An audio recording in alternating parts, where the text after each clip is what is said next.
Okay, let's graph our fourth and last graph in this exam. And we're going to graph this polynomial now. Now power 4. Oh, dang. Crazy tamale right there, if you ask me. Crazy. Okay, so first of all, we want to write this in linear factors, which, in other words, let's just find all the roots, really, and then you can put them all in linear factors. So whether it is, like if you want to call them roots or factors, just find the roots first, and then you can put them in factors by just putting x minus on all those. Okay, so since now my last number is small and my numerator, or my leading coefficient is small, I'm probably going to want to use my rational zero test. Okay, so I know that my roots will all be in the form of p over q, right? So this is my p, and this right here, this one right here, is going to be my q. So let's see, all the factors that divide into 9, plus or minus 1, plus or minus 3, and plus or minus 9. Those are all the numbers that factor into 9. And all the numbers that go into 1 is just plus or minus 1. Okay? So cool here. So really, we don't have that many options really to choose from. But what's really neat also, I don't know if you saw this though, but if you use Descartes' rule of signs, again, if you use Descartes' rule of signs, I think that's in section 2.5 or 2.6. You can look that up in our chapter 2. I'm looking at our book there. But Descartes' rule of signs says if you look at all the times that our sign changes, like it's from a positive to a positive, positive to a positive, positive to a positive, and then positive to a positive. If you look at the original function, however many times minus 2, so like say if the sign changed 3 times, then it would be 3 or 1 because you subtract 2. But however many times that the sign changed, minus 2, you will have that many, at least that many possible positive roots. Well, look, the sign never changed, right? It's positive all the way through, which means that there are no positive roots. So that means I could ignore all the pluses, and so that means my root is either going to be -1, -3, or -9. There's only 3 options now. So this is why the rational zero test is probably a really good bet now, because we only have to try 3 of them. So let's just try -3. And I say try, but I don't know what the answer is. But I mean, even if you tried -1 first, you would have got that wrong. But then -3 would have worked. Let's just go ahead and try -3 right here. Okay. And again, we should have 4 linear factors because we have a power of 4 right there. Okay. And then we have our coefficients, 1, 6, 10, 6, and 9. So let's go. Drop down the 1, multiply right here, add those together, multiply right there, add those together, multiply right there, add those together, multiply right there, and voila! We get 0. And from the remainder factor theorem, which says that when our remainder is 0, then that means that this is one of our linear factors. So we just found a factor right now. X plus 3 is one of our factors, right? And then here we have our new polynomial. X to the power 3 plus 3x squared plus x plus 3. And I know it starts with the power 3 because we always go 1 less than what the power was in the beginning. So it was 4, that's why we started with the power 3. So here's our new one. And again, can you, let's see here. Since it's 3 of them, can we use maybe, oh shoot, I just drew a blank right now. What's that called? Factor grouping, factor by grouping, there we go. Maybe we can solve this by factor by grouping, right? And so maybe if I just do this, how about if I put the first 2 in parentheses and the second 2 in parentheses, and my common factor here is x squared, and the c, and so that means I'll have x plus 3 left. And what do you know? Look, I have an x plus 3. So that means, I'm going to put a plus sign between here. What do both terms have in common? Well, they both have an x plus 3. So if I take that out, then what do I have left? I have x squared and then plus 1. All right, so let's just bring that guy down. So we're not quite there yet because they have to be linear factors. Okay, we have linear, linear, quadratic.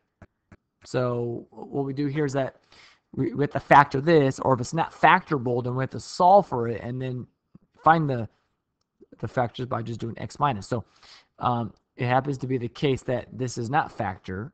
So I'm going to set it equal to 0 and just solve and find the roots. So x squared equals -1. If I take the square roots, so x equals plus or minus the square root of -1. And that right there is by definition I.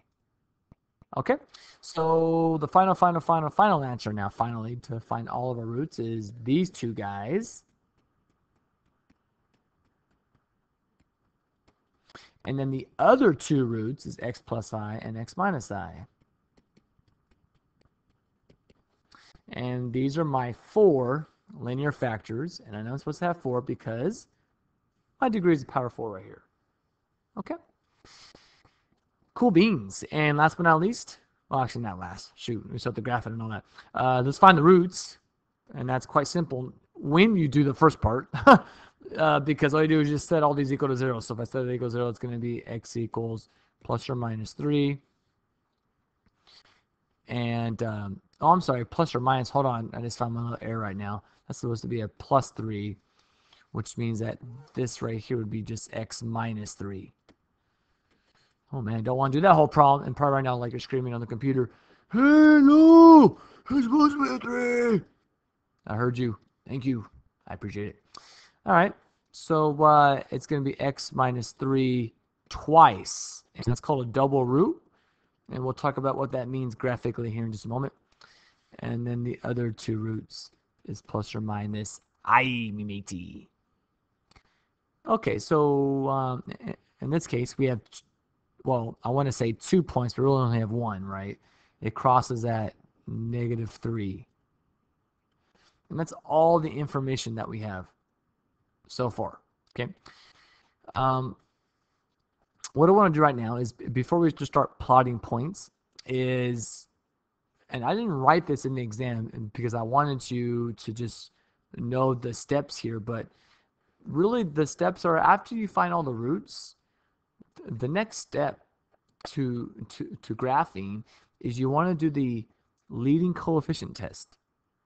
And what the leading coefficient test tells us is it tells us how to find what the ends of the graph do, right? Either the ends of the graph will either both go up, okay, so there's one case, or secondly, they'll both go down. How do you know that so quickly?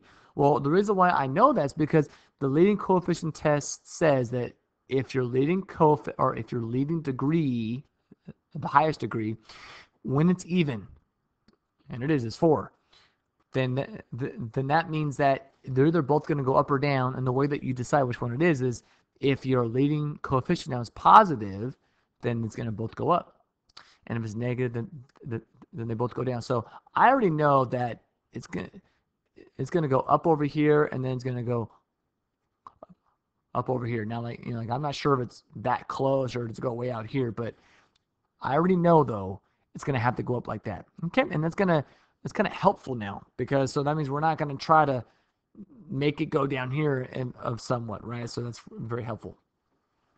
Okay, well, let's talk about what this means, that when we have this double root right here, like when it's the same one. Well, when it's the same one, then that means it's going to bounce at -3.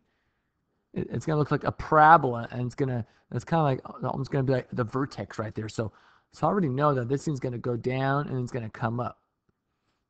And I know it can't go down this way because there's only one x-intercept. It can't cross anywhere else on this whole x-axis. So I kind of already know it's going to go down and then do this thing. I'm not sure if it's going to come, down like this or really steep.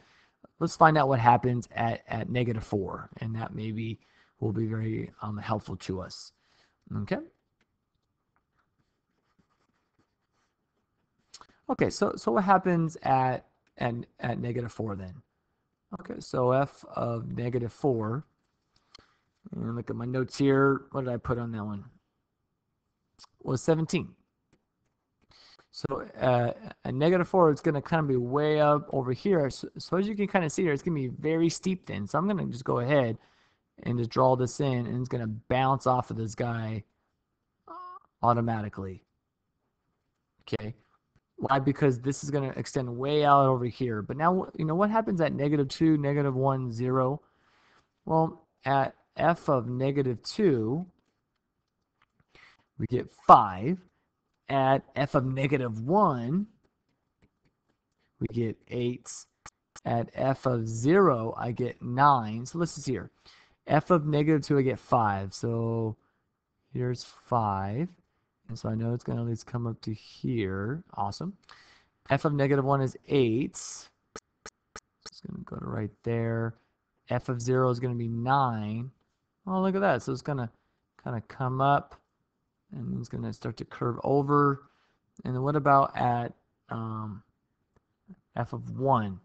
And then at f of 1, we get 32. So it's going to then just shoot up then, right? So it's going to kind of go up like this and then go up. So this would be a pretty good sketch right here. And if you did this on a graph utility, that's what you would have got. So not very apparent at first, but look, the leading coefficient was true. Both arrows were facing up. And another key point to know is that our double root bounced right there. So a couple things just to review right there. Okay.